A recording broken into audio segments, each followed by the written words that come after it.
Donald Trump's donation history shows Democratic favoritism. He funded the very Democrats that brought you all of the policies you hate now. And here to discuss why this is so important is longtime GOP political consultant and a contributor to TheBlaze, Jennifer Kearns. Jennifer, it's good to see you. You also say that the timing of Trump's donations, because he has donated to both Democrats and Republicans, although numerous news agencies note that he's until very recently, he's donated more to Democrats. But you say that the timing of these donations is very suspect. Why? Well, you know, it's interesting, Dana. It does appear that Donald Trump is not exactly putting his money where his mouth is in terms of campaign contributions. I conducted an independent investigation with the nonpartisan data mining group CrowdPack out of Silicon Valley and did an analysis of 30 years of campaign contribution history of Donald Trump. Because there's one thing we know about politicians. We know that politicians on the campaign trail can lie, but the numbers never do. So we looked at campaign contributions going back to 1984, and what emerged was a real picture of Donald Trump that contributed very heavily to Democrats all throughout the 1990s, all throughout the 2000s during the George W. Bush administration. And it was only in 2011, after a very damaging Washington Post article that called Donald Trump's campaign contribution history, they said it looked like a Republican enemies list. Only after that critical article and when Donald Trump was considering dipping his toe into the 2012 elections, did Donald Trump turn tail and begin to contribute to Republicans. Wow, well, and that's incredibly interesting as well, because it seems it sort of coincides with when he was really getting serious about going for office there. And there's a huge, I mean, when I look at just the list of those individuals that he gave money to, he always says too, Jennifer, that he donates, he donates money to Democrats because you have to in New York. What is he going to do? He said in an interview, what am I going to do? Donate to Republicans? But Harry Reid isn't in New York.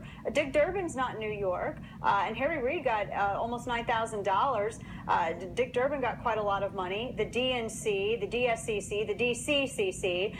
He also has Terry McAuliffe, who got quite a lot of money. Rahm Emanuel got a $50,000 donation from Donald Trump, and he's not in New York. That's right. You know, Donald Trump, as I said, has been getting away with this sort of fairy tale that, you know, he had to contribute to Democrats in his home state, specifically to get his construction projects passed. Well, it turns out that's not true. As you mentioned, he's contributed to the DCCC, and these were not insignificant amounts, Dana. These were, as you know, $25,000 checks, $35,000 checks. And explain to people why donating to that group is really important to know.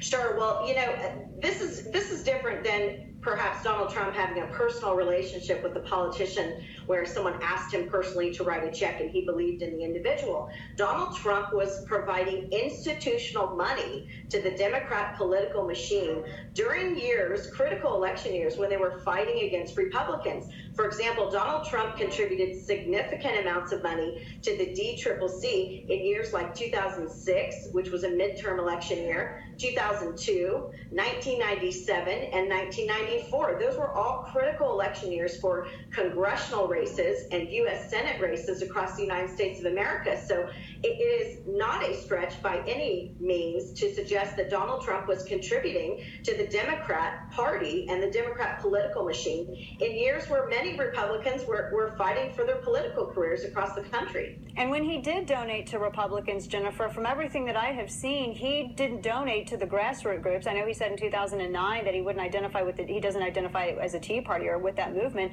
but he gave hundreds of thousands of dollars to organizations that were absolutely dedicated to obliterating the grassroots movement. What can you say on this?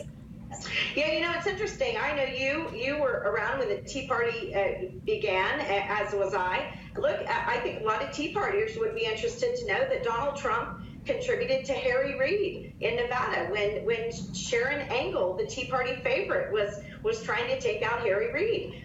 There were very specific races across the country where Donald Trump was contributing to the Democrats on the other side. And, you know, this story is really as old as time. If you follow the money, like I said, candidates and campaigns can lie on the campaign trail, but the numbers really never do. And if you really want to know what's in Donald Trump's heart, you don't just have to ask him.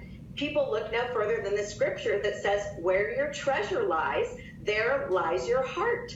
And so I think you can look at 30 years of convincing data of campaign finance filings that were filed by law, where you could see really where Donald Trump's heart lies is firmly with the Democrats.